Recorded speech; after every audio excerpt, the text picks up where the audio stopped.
Bismillahirrahmanirrahim. Assalamualaikum warahmatullahi wabarakatuh. Jom ke channel Cikgu Alias. Kita berkongsi ilmu, semoga bermanfaat untuk semua. Jangan lupa tekan like, share dan subscribe. Bismillahirrahmanirrahim. Assalamualaikum warahmatullahi wabarakatuh. Baiklah, terima kasih dan tahniah kepada semua murid-murid yang berada di channel Cikgu Alias untuk belajar bahasa Melayu. Baiklah, kita masih lagi tidak dapat hadir ke sekolah. InsyaAllah tidak lama lagi tak akan ke sekolah. Namun, kekalkan semangat, kekalkan momentum untuk terus belajar bahasa Melayu walaupun berada di rumah. Baiklah, hari ini cikgu akan ajar kemahiran tata bahasa dalam tajuk kata tugas, iaitu kata pemberi, kata penguat dan kata bantu. Baiklah, mari kita pergi satu persatu. Yang pertama, kita akan belajar dulu apa itu kata pemberi. Kata pemberi ni ada dua sahaja. Okey, yang pertama ialah ialah. Kata pemberi ialah apa dia sebenarnya kata pemberi ni? Digunakan sebelum kata nama. Okey, kata pemberi ni ialah yang pertama digunakan sebelum kata nama. Kata nama tu apa? Ingat lagi tak? Okey, kata nama itu kalau orang ayah, kerani, polis, guru, doktor, askar dan lain-lain. Okay, senang kalau cikgu ajar anak-anak murid cikgu tahun 1 kata nama ni apa. Kata nama ni semua benda yang ada nama. Semua benda yang ada nama. Jika tak ada nama, macam mana kita nak panggil satu benda tu? Nak panggil orang, nak panggil tempat kan? Jadi itu adalah kata nama. Jadi sebagai ulang kaji saja, ini binatang, tumbuhan, benda, tempat. Okey. Contoh dia apa? Ini contoh dia. Makanan kegemaran saya ialah ayam goreng. Kata pemberi digunakan sebelum kata nama. Mana kata nama kat sini? Ayam. Okey, ayam tu kata nama. Jadi digunakan sebelum kata nama. Makanan kegemaran saya ialah ayam goreng. Contoh lain, perempuan yang berambut panjang itu ialah kakak saya. Kakak tu adalah kata nama untuk orang. Dan seterusnya, Miasat 1 ialah satelit pertama Malaysia. Satelit itu adalah kata nama. Dan yang terakhir, rumah banglo di atas bukit itu ialah rumah Encik Ahmad. Ini adalah cara menggunakan kata nama, kata pemberi ialah. Okey. Yang kedua, kata pemberi adalah. Jadi kata pemberi ni ada dua sahaja, ialah dan adalah.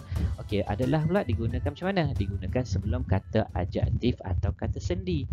Apa kata adjektif tu? Kata adjektif tu ialah kata sifat. Okey, kata sendi tu ingat lagi apa kata sendi? Di, kepada, pada kan? Okey, mari kita lihat. Kata adjektif tinggi, luas, tebal, cantik, lambat, dan macam-macam lagi lah. Kata sendi lain pula untuk, bagi, seperti, tentang, daripada, pada, antara dan lain-lain lagi. Okey, kalau tahun 1 cikgu biasa sebut pada orang kata sendi apa? Sendi ni antara kaki kamu dengan peha kamu kan? Betis dengan peha, di tengah-tengah tu sendi. Itulah nak menghubungkan dua perkataan. Okey, untuk bagi, seperti, tentang, daripada, pada, di, dah banyak lagi lah. Okey, kita tengok contoh dia. Haiza adalah antara pelajar cemerlang di sekolah itu. Haiza adalah antara pelajar yang cemerlang di sekolah itu. Okey. Yang kedua, tarikh tutup peraduan itu adalah pada hari Isnin. Tarikh tutup peraduan itu adalah pada hari Isnin. Dan yang ketiga, wang peruntukan itu adalah untuk semua murid. Cuba kamu lihat perkataan antara, pada, untuk. Jadi perkataan kata pemberi adalah digunakan sebelum kata adjektif atau kata sendi. Okey, murid-murid boleh nampak tak ni? Untuk, pada, antara, ini adalah kata sendi. Ini kata sendi. Ini pun kata sendi. Jadi kalau tak di depan dia, kalau ada kata sendi masih guna adalah. Jika ada kata nama, kita guna ialah. Okey, faham kot? Kita uji minda kita. Maulidul Rasul, hari perayaan bagi masyarakat yang beragama Islam. Sebelum kata apa tu? Kata nama, kata adjektif atau kata sendi? Kata nama. Jadi kalau kata nama, kita guna ialah. Senang saja. Kan? Nampak ni? Hari ialah kata nama. Jadi guna ialah. Itu kata kuncinya, senang saja. Kita tengok yang kedua. Pengantin perempuan itu saudara kembar Dayang Suhana. Ialah atau adalah? Kita tengok.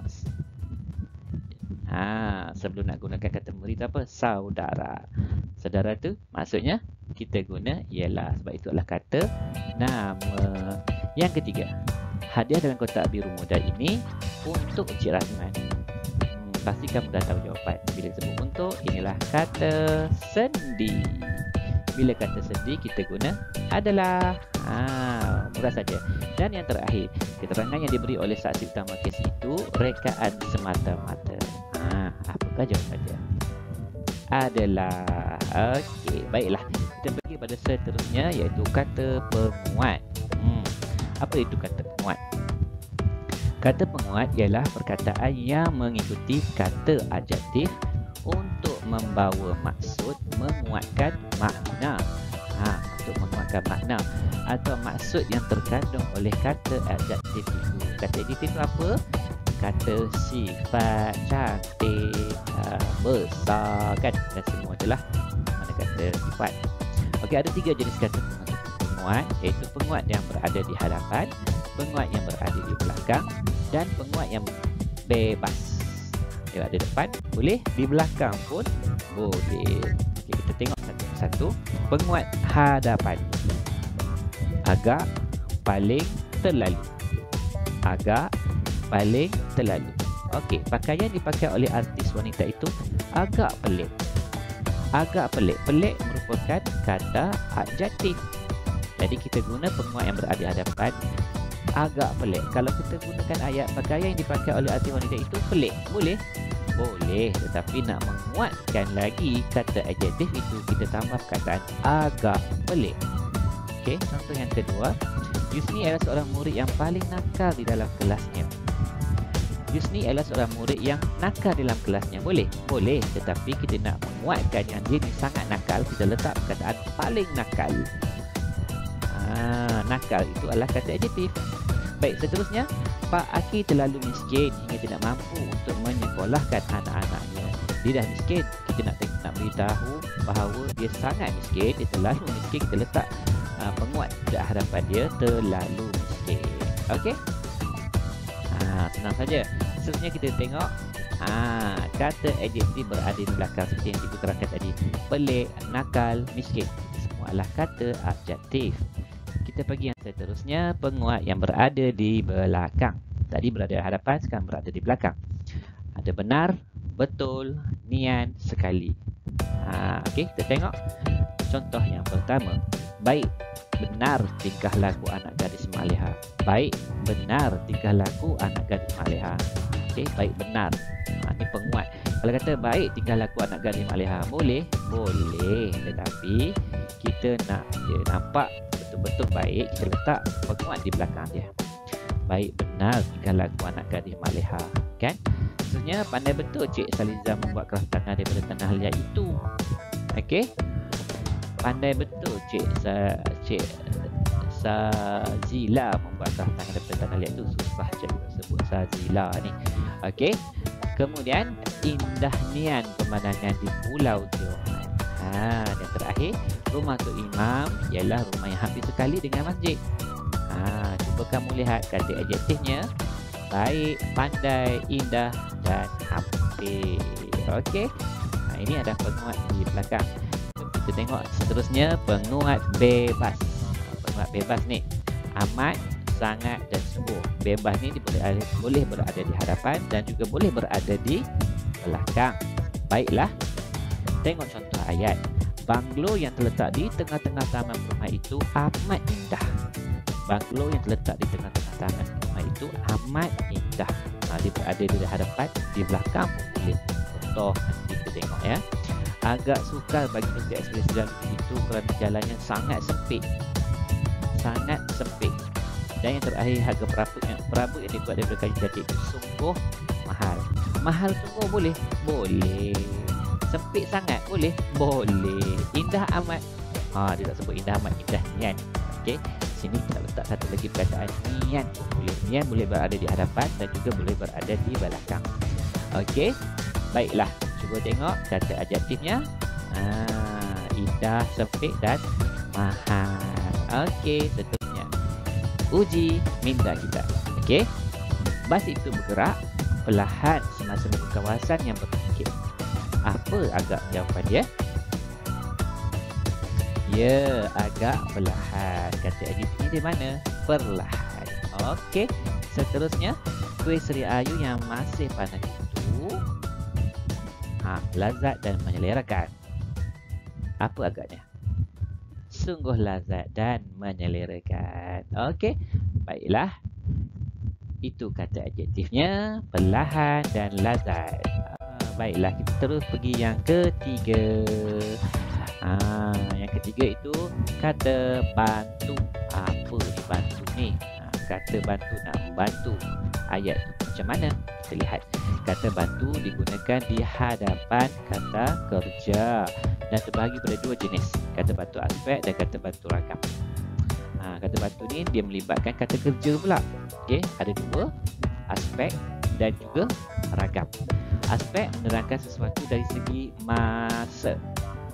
Kalau ragam menerangkan ragam perasaan yang berkaitan dengan perbuatan yang dilakukan.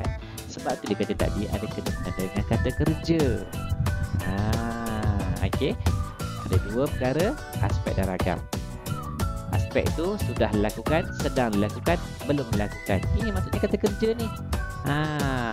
Dan aspek ragam pula boleh, hendak, harus, dapat, mahu, mesti. Susahnya nak hafal ni, tak payah hafal. Dia tengok saja latihan, insya-Allah kamu boleh jawab. Okey. Cuba tengok. Dia suruh baca. Kata bantu aspek. Kata bantu aspek menerangkan sesuatu perbuatan yang dilakukan dari segi masa. Perbuatan itu perlu menjelaskan sama ada belum, sudah atau sedang dilakukan. Cikgu ulang balik satu aspek kan. Contoh dia akan, belum, sudah, telah, pernah, masih, sedang. Ni semua yang melibatkan kata kerja. Susah lagi cikgu nak faham. Ya, kita baca. Akan dan belum. Contoh perbuatan yang belum dilakukan. Akan dan belum ni perbuatan yang belum kita lakukan. Akan saya semak, akan saya siapkan kerja sekolah. Macam itulah, belum tidur, belum makan. Kita akan buat. Okey. Contoh, Cikgu Nuraini akan ke Pulau Langkawi esok, kata guru besar. Esok maksudnya dia belum lagi pergi kan. Okey.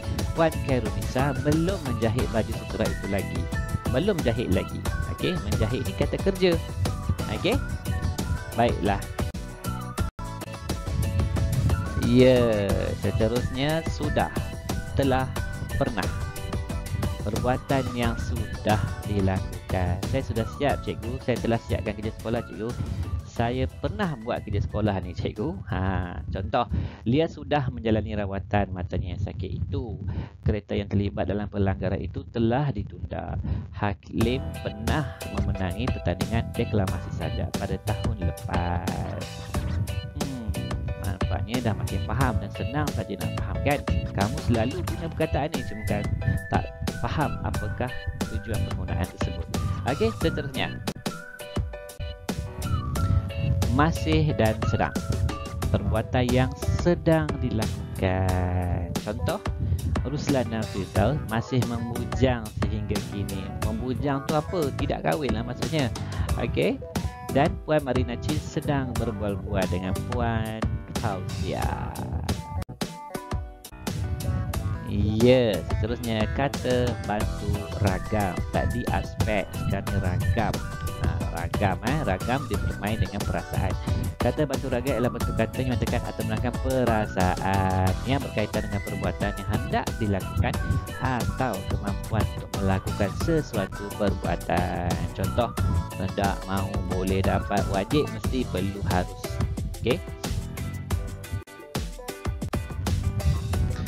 Baik, hendak dan mahu menyatakan kehendak atau kemahuan. Contoh, saya hendak ke sekolah petang nanti kerana ada latihan olahraga. Saya hendak ke sekolah nanti. petang nanti kerana ada latihan olahraga. Kedua, adik mahu makan nasi goreng ayam dan minum air Milo ais. Okey, perasaan tu. Ya, seterusnya boleh dan dapat. Nyatakan keupayaan atau keizinan. Contoh dia, Kamarul Azmi boleh menyertai lawatan ke Taman Air Shah Alam. Encik Abdul Malik dapat mengangkat beg yang berat itu. Ini semua yang melibatkan dengan perasaan dan kemampuan untuk melakukan sesuatu. Okey? Baiklah, wajib dan mesti. Untuk menyatakan kemestian, maksudnya kena buat. Pelbagai mana yang dibuat wajib ditunaikan olehnya. Encik Gadisen mesti pergi ke Hospital Besar Kuala Lumpur pagi esok. Mesti kena buat. Okey? Kita guna dua ayat ni. Seterusnya, perlu dan harus. Untuk menyatakan keperluan. Kata ayah saya perlu diperiksa pada setiap 3 bulan. Awak harus bersedia agar tidak tewas dalam perlawanan itu nanti. Okey, baiklah. Jangan pening-pening, kita tengok latihan. Kamu dah buat latihan, mesti kamu boleh faham dan boleh jawab. Mari kita lihat latihan soalan yang pertama. Walaupun kerja ini agak sukar, kamu melaksanakan juga. Ini macam kata bantu apa ni melaksanakan juga. Apa jawapan yang diberi? Belum, perlu, masih, hendak. Apa jawapan dia? Pandai, perlu melaksanakan juga. Maknanya keperluan di situ kan dari segi aspek ragam. Okey, soalan seterusnya. Buku latihan bahasa Melayu itu disemak oleh Cikgu Muhammad Halili. Apa jawapan disediakan? Akan, belum, telah, pernah. Apa jawapan? Bijak, belum disemak oleh Cikgu Muhammad Halili. Seterusnya, terima kasih untuk semua murid-murid yang sudi menonton channel Cikgu Alas untuk belajar kemahiran tata bahasa hari ini. Okey, kamu boleh ulang semula video ini banyak kali supaya kamu dapat faham dengan lebih jelas lagi apa yang telah Cikgu terangkan dengan A3 tajuk sebentar tadi. Okey, jangan lupa sebagai tanda perhargaan kepada Cikgu, tekan like, share dan subscribe channel Cikgu untuk dapatkan video-video yang terkini. Okey, semoga terus belajar dan bersemangat. Okey, jumpa lagi. Assalamualaikum warahmatullahi wabarakatuh.